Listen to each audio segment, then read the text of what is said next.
Kampanya para sa energy conservation at energy efficiency ating pag-uusapan kasama si Director Patrick Aquino mula sa Energy Utilization and Management Bureau ng Department of Energy. Magandang tanghali po, Director Aquino, at welcome sa Bagong Pilipinas Ngayon. Magandang hali, Yusek Marge at Sec Weng at sa mga nanonood at nakikinig ngayon sa Bagong Pilipinas Ngayon. Sir, sinimulan po kahapon ang You Have the Power campaign.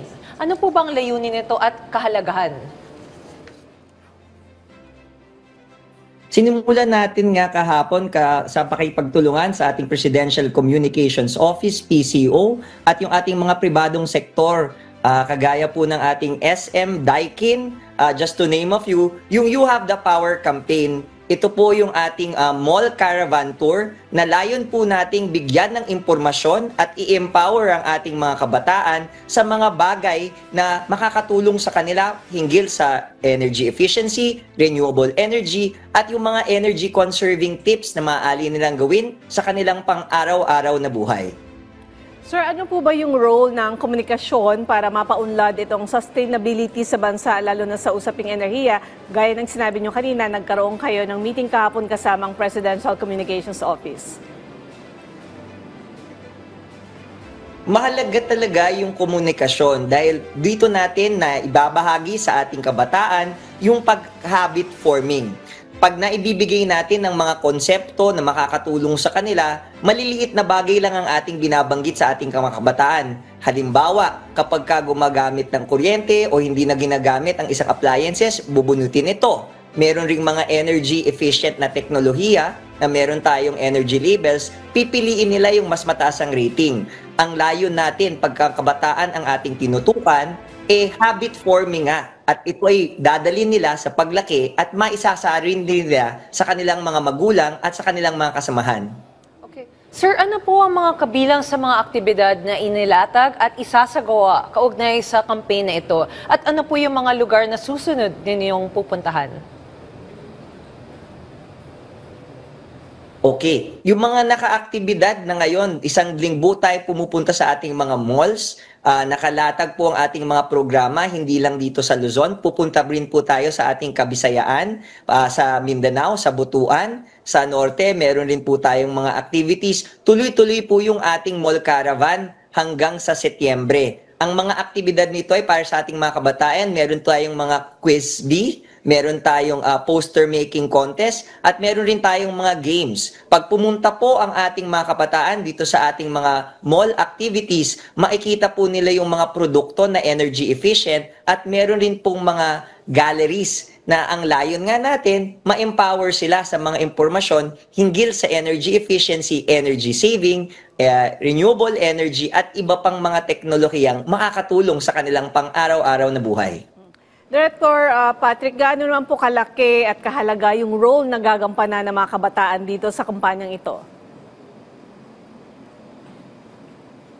Napakahalaga ang gagampanan ng ating kabataan dahil sila ang susunod na henerasyon. Kapag ka sila ay naging mas masinop, mas wais sa kanilang diskarte sa paggamit ng ating enerhiya, mas kayang punan nito ng ating mga renewable energy sources. Bababa yung ating konsumo at kakayanin na natin na bawasan ng ating greenhouse gas emissions. Talagang mahalaga ang role ng ating mga kabataan dahil sila ang magpapatupad nito sa kanilang mga maliliit at araw-araw at palagi nilang ginagawang mga activities. Director, para po mas maunawaan ng ating mga kababayan, paano ba natin isasagawa ang promotion ng pagtitipid, tamang paggamit at pag-sustain ng kuryente sa bansa sa pamamagitan po ng kampanyang ito?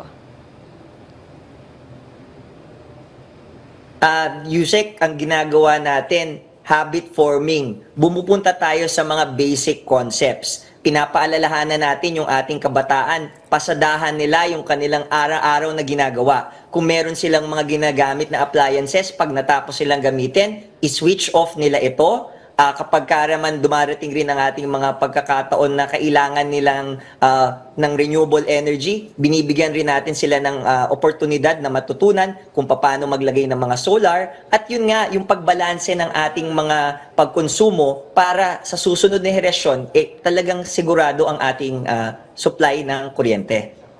Director, ano pa po yung ibang programa ng DOE para naman sa energy efficiency efforts, lalo na sa may mga kaugnayan sa basic services? Yung atin namang layon pagdating sa basic services, tulad nga ng binahagi nung ating mahal na Pangulong Marcos, pinopromote natin ang mas pinaigting na paggamit ng renewable energy sa ilalim ng ating Government Energy Management Program.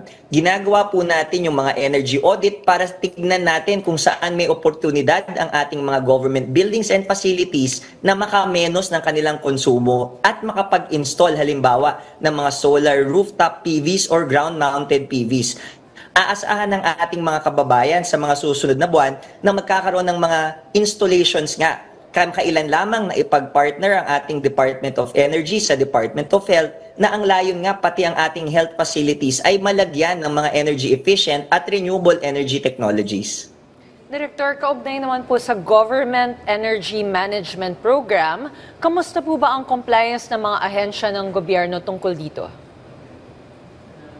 Maganda pong katanungan. Sa kasalukuyan naman po patuloy na tumataas ang pag-comply ng ating mga government entities. Ang ating pong Government Energy Management Program, kung babalikan natin noong 2024, naglabas po ng administrative order ang ating mahal na Pangulo para pabilisin at paigtingin ang pag-i-implement nito. Sa kasalukuyan po, dumarami na ang ating mga ahensya na nagko-comply sa ating Government Energy Management Program. Ito po ang layon ng ating Government Energy Management Program ay mabawasan po ang pagkonsumo ng ating enerhiya, mapakuryente o mapagasolina ng 10% kada buwan. Sa kasalukuyan po, dahil sa ating efforts, yung ating Government Energy Management Program ay nakapag-generate na po ng savings para sa ating pamahalaan. Sir, ano-ano po ba yung mga paraan o hakbang para makapagtipid ng kuryente o enerhiya ang mga tanggapan ng gobyerno? Pero kasi may mga offices na government service yung binibigay, so yung may mga offices na nagpapatay ng kuryente o ilaw pagka lunch break, paano naman po yung mga government services ang binibigay sa publiko? Opo. Ang atin namang pabaalala sa ilalim po ng ating GEMP, yung mga frontline services po dapat hindi mababawasan yung kalidad ng serbisyo. So ang mga reminders lang natin sa ating mga kapwa lingkod bayan, kapag hindi nga po ginagamit yung ating kwarto, patayin po natin yung ating ilaw, iset po natin yung ating air conditioner sa hindi bababa sa 24 degrees Celsius. Makipagtulungan po tayo sa ating maintenance crew na paratlihin po natin well-maintained, na may-maintain po, nalilinis yung ating mga aircon filters, ang ating electric fan, at yung mga may naiiwan pa tayong hindi light-emitting diode o LED na ilaw, mag-convert na po tayo. Director, mensahe o paalala niyo na lang po sa ating mga kababayan kaugnay ng energy conservation at energy efficiency. Marami pong salamat sa pagkakataon. Ang lagi pong paalala sa ating kagawaran ng enerhiya sa pamumuno po ng ating OIC, Sharon S. Garin, that you have the power. Energy efficiency starts with you. Tama-sama tayo at tulong-tulong sa bagong Pilipinas. Maraming salamat po sa inyong oras, DOE Energy Utilization and Management Bureau Director Patrick Aquino.